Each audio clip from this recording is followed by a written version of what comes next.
Sócrates, en la Apología de Platón, después de ser condenado a muerte, les dice a los jueces que hay jóvenes que él estuvo conteniendo, que van a ir a reprocharles lo que hicieron, que cuanto más jóvenes, más intransigentes. ¿Quiénes eran estos jóvenes discípulos de Sócrates, conocidos como los socráticos?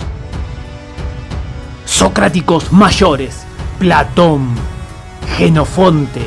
Socráticos menores: Antístenes, Aristipo de Cirene, Euclides de Megara, Esquines, Fedón de Elis. Hay muchos más, pero nos quedaremos con estos porque son los que intentan plasmar una perspectiva del pensamiento de su maestro. Así que hoy, en Filosofía y Coso, Sócrates y los socráticos, no se lo pierdan.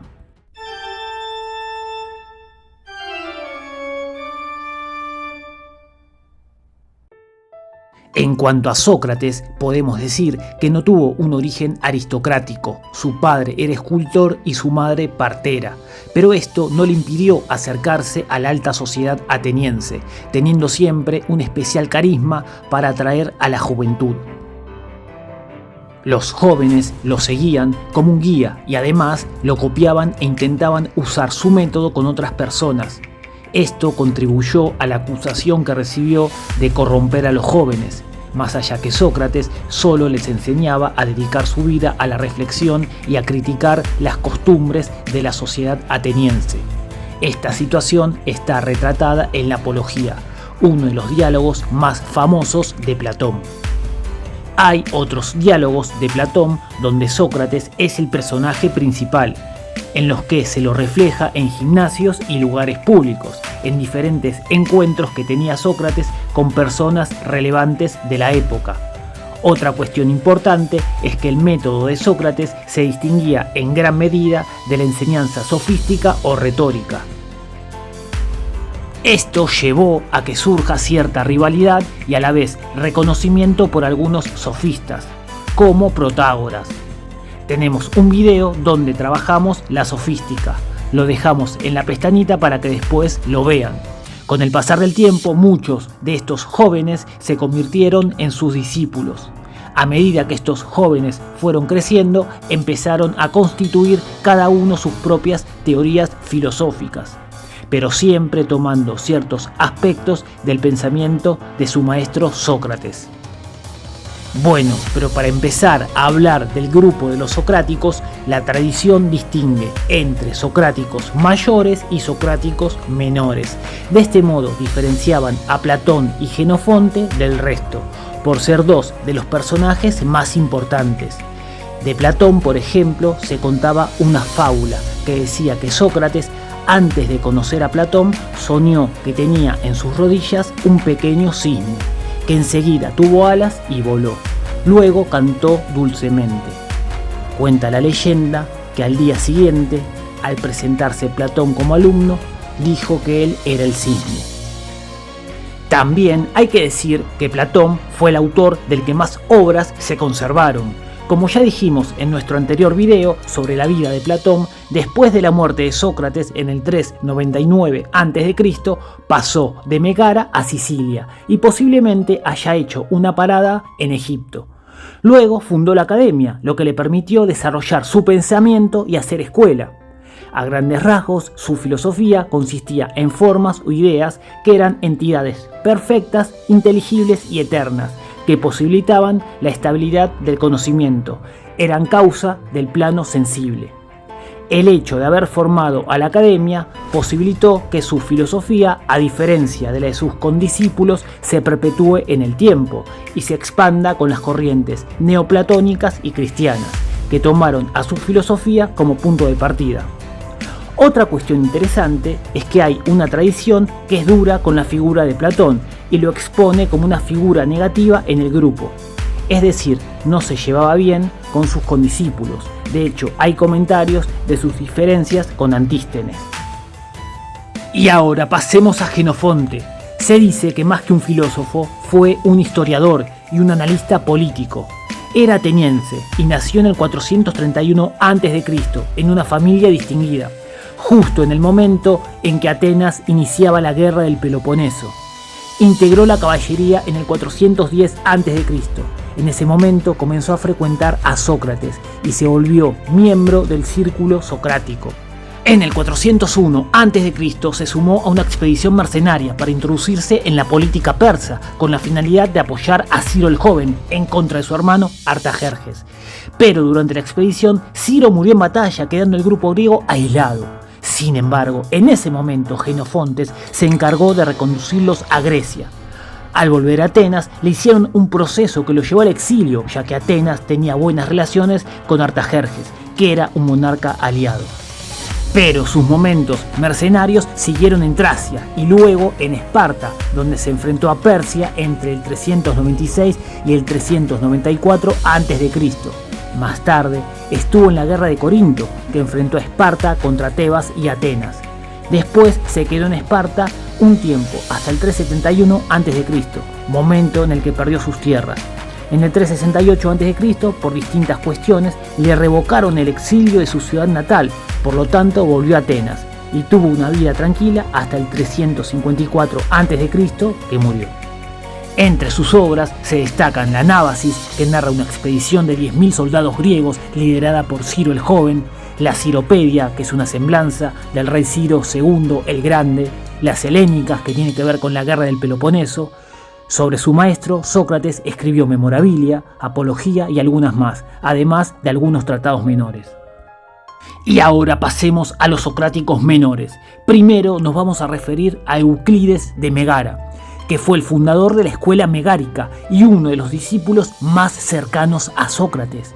Se cuenta que al haberse roto las relaciones entre Megara y Atenas, a nivel de que los atenienses establecieron la pena de muerte para cualquier megarense que se atreva a ingresar a Atenas, Euclides, que como ya dijimos era de Megara, se disfrazaba de mujer por las noches para ingresar a Atenas y así encontrarse con su maestro Sócrates en secreto, y al amanecer volvía a Megara.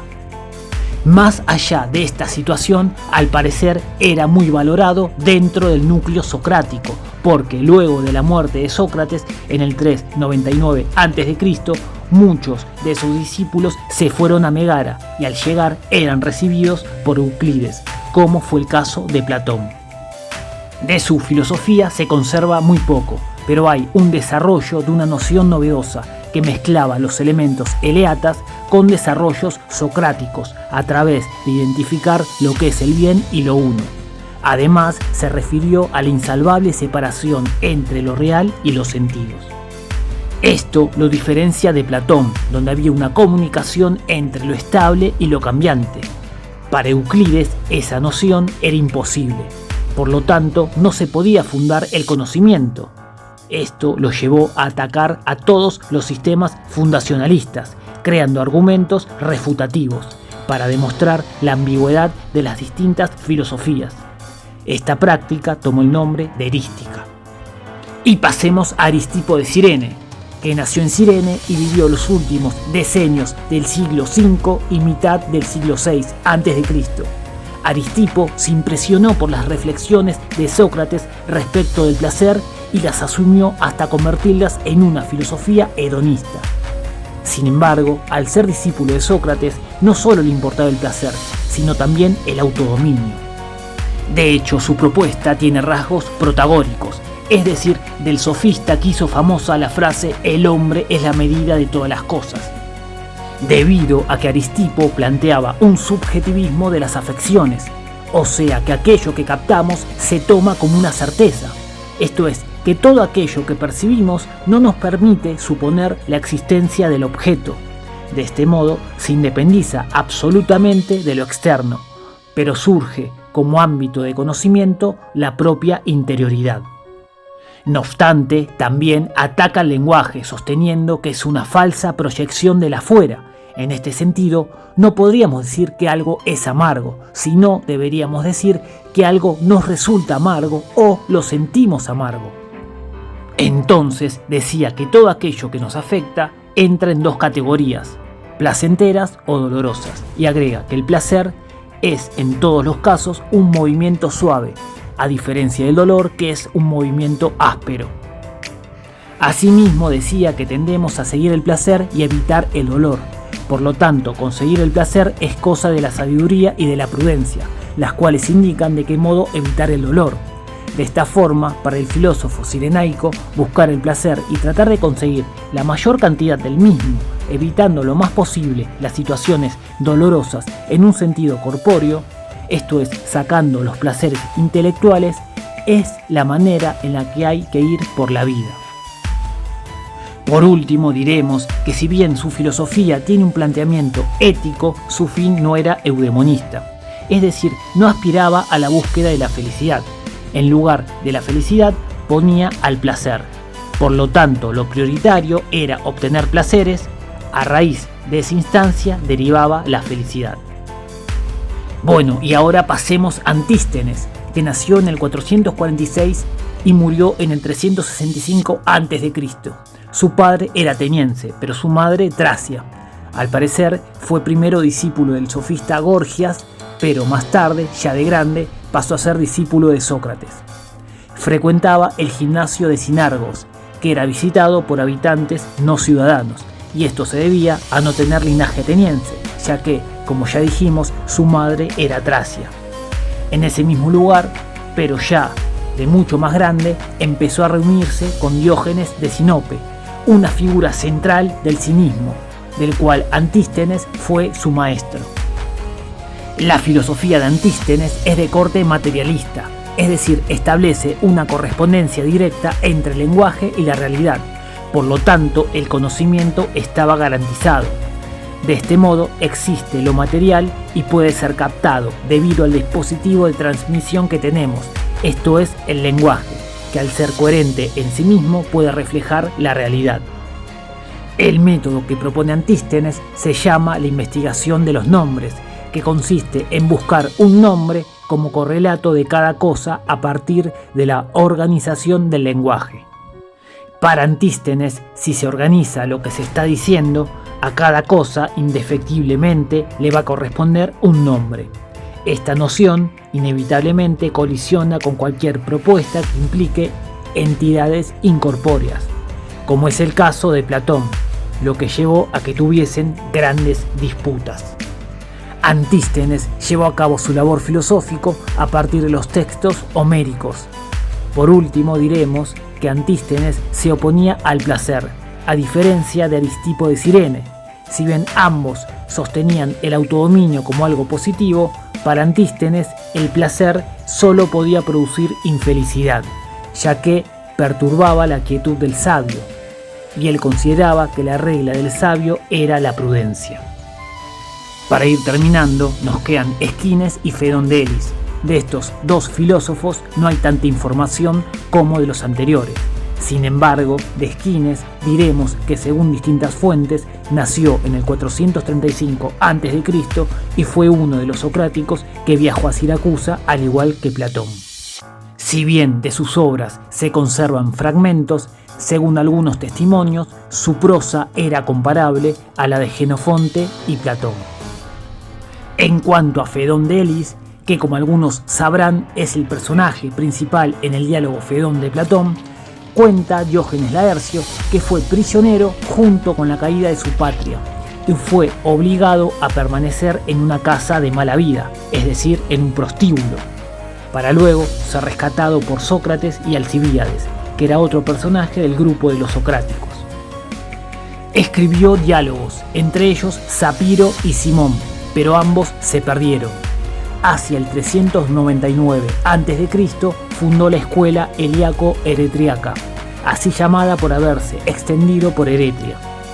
La escuela, formada por Fedón, era afín a los megáricos, pero orientada hacia cuestiones morales y cívicas. Como última aclaración, vamos a decir que los principales socráticos en cuanto a la producción escrita que tuvieron fueron Platón, Euclides, Aristipo, Antístenes y Jenofonte. Sin embargo, hubo otros como Querofonte, al cual podemos recordar en la Apología de Platón, que fue el que le consultó al oráculo de Delfos quién era el más sabio. O Critón, que aparece en las fuentes como amigo de Sócrates, o en el diálogo Critón de Platón, donde intenta planear un escape para Sócrates. Como ya dijimos, hubo otros, muchos de los cuales aparecen en los diálogos platónicos, pero no fueron de gran importancia. Y hasta acá con el video de hoy. Esperamos que les haya gustado. Y por favor, suscríbanse al coso más filosófico de YouTube para vivir la filosofía en carne propia. Bye. To infinity and beyond!